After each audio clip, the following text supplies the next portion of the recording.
বিসমিল্লাহির রহমানির রহিম। প্রিয় শিক্ষার্থীরা এবং সম্মানিত শ্রোতামণ্ডলী, আসসালামু আলাইকুম। আমি মোহাম্মদ হাবিবুর রহমান চৌধুরী, সিনিয়র শিক্ষক মানিচং সিনিয়র ফাজিল আলিয়া মাদ্রাসা মানিচং হবিগঞ্জ।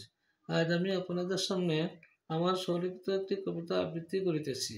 কবিতাটির নাম দোয়ার ফজিলত। দোয়ার ফজিলত: সৃষ্টিগুলোর প্রত্যেকেই অভাবী এবং আল্লাহর নিকট যাহা আছে তার মুখাপেক্ষী। আর আল্লাহ হইলেন অভাব মুক্ত, তিনি কারো মুখাপেক্ষী নন। করুণাময় আল্লাহ বান্দাদের উপর আবশ্যক করে দিয়েছেন তাহারা তাহার নিকট দোয়া করিবে। মহানুসাল্লাম বলেন, যে ব্যক্তি আল্লাহর নিকট চায় না তিনি তাহার প্রতি রাগান্বিত হন। তাহা ছাড়া বান্দা আল্লাহর নিকট কিছু চাইলে তিনি খুশি হন। যাহারা বারবার তাহার নিকট দরানা দেয় তিনি তাহাদের ভালোবাসেন এবং তাহাদের নিকটবর্তী হন। রাসূল সাল্লাল্লাহু আলাইহি ওয়াসাল্লামের সাহাবীরা বিষয়টি অনুধাবন করেছিলেন, তাই তুচ্ছ বিষয় হলেও তাহা আল্লাহর নিকট চাইতেন। দোয়া আল্লাহর নিকট সর্বাধিক সম্মানিত বিষয়। দোয়ার মাধ্যমে কখনো ফয়সালা রদ করা হয়।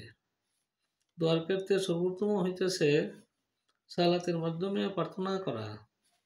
মহান আল্লাহ বলেন, হে বিশ্বাসীগণ, তোমরা ধৈর্য ও সালাতের মাধ্যমে প্রার্থনা করো। নিশ্চয় আল্লাহ ধৈর্যশীলদের সাথে আছেন। বিষ্ণু নবী সাল্লাল্লাহু আলাইহি ওয়াসাল্লাম বলিয়াছেন, সর্বোচ্চ দোয়া হইতেছে আলহামদুলিল্লাহ। লক্ষণীয়: আমি লেখাটিতে 7 বছর প্রয়োগ করার চেষ্টা করিয়াছি এবং মূল লেখা হইতে কিছু শব্দ পরিবর্তন করা হয়েছে ও লেখাটি মূল লেখা হইতে সংক্ষিপ্ত করিয়া লেখা হইয়াছে।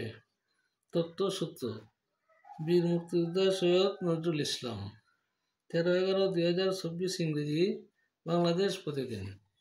প্রিয় শিক্ষার্থীরা এবং সম্মানিত শ্রোতামণ্ডলী, আমি আমার কবিতাটি আবৃত্তি করেছি।